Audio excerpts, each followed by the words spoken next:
CNN, according to a new study released by Oxfam, the rich have made tremendous gains in the past several years, to the point where, analysts predict, by 2016 the world's wealthiest 1% will control more than 50% of the world's wealth.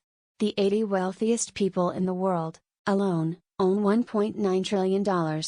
In the United States, the top 1% control more than one-third of the nation's resources. 2 out of 3 Americans disapprove of the current distribution of income and wealth. They believe that our economy and government unfairly favor the rich. One of the major contributors to rising inequality is our tax system. Raising taxes on the very wealthy is an idea that appeals to many Americans, including the middle class and poor. In his State of the Union address on Tuesday night, President Barack Obama will attempt to address this serious issue. He will propose a set of policies to increase taxes paid by big business and the wealthiest Americans and provide tax cuts and credits for America's middle class. Prominent economists think that the government needs to raise taxes on corporations and top earners to benefit the nation as a whole. Republicans, meanwhile, are already apoplectic about President Obama's plan. One of the more curious phenomena about Republicans is that their economic agenda is entirely independent of the facts of the moment. So when the economy is strong, Republicans demand tax cuts for the rich. When the economy is weak, Republicans demand tax cuts for the rich.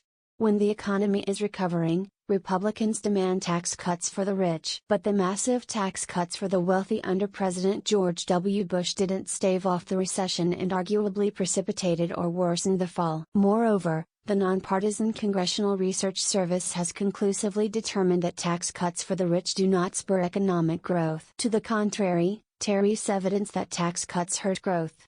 In fact, the only thing tax cuts unequivocally do, according to the study, tax cuts increase economic inequality. President Obama is also proposing fees to make it more costly for the biggest financial companies to excessively borrow money. Post-recession, corporate profits have soared, but wages for Americans' workers have not. Once upon a time, corporate profits used to correlate more closely with economic growth and wage prosperity for average Americans. In other words, we used to do well all together. But increasingly, especially in the past decade thanks to Republican tax cuts and deregulations, corporations have succeeded while ordinary Americans have fallen behind. How else do we explain the stock market hitting record highs while many Americans are still out of work? This runaway train of inequality won't solve itself. We need government action, action the majority of Americans strongly support. In his State of the Union address, President Obama will argue for closing the trust fund loophole, which, according to the White House, is one of the biggest tax loopholes plaguing our economy and lets the wealthiest Americans avoid hundreds of billions in taxes every year, money that should be helping build roads and schools that help us all.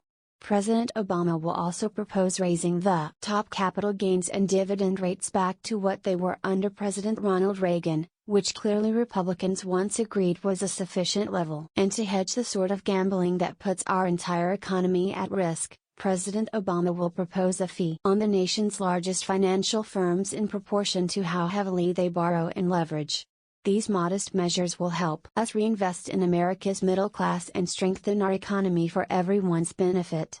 Among the president's proposals is a $500 tax credit for second earners in families where both spouses work, a proposal that will benefit 24 million American families. The president will endorse tripling the child care tax benefit, to help 5.1 million American families cover the cost of child care. President Obama will provide students with up to $2,500 a year toward the cost of college and make the first 2 years of community college free. And President Obama's plan includes giving 30 million more workers the opportunity to easily and automatically save for retirement through their employers. While American voters across the board think that Democrats help the poor, middle class and rich fairly equally, 69% think Republican Party policies favor the rich. Even conservative voters are concerned about rising inequality. The political pressure is on the GOP to prove they're not just the party of the 1%. There are some encouraging signs that Republicans believe tax reform should include increasing the share paid by the wealthiest Americans. President Obama's plan is a modest and effective set of policies that sensible Republicans can support.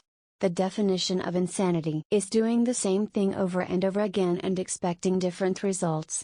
We've cut taxes on big businesses and the rich to near historic lows. Those tax cuts have only helped corporate profits and yacht sales. It's time that our economic policy helps all Americans. In this economic and political climate, not supporting basic tax fairness is insane. Read Knopinion's new Flipboard magazine. Follow us on Twitter @Knopinion. Join us on Facebook.com/Knopinion.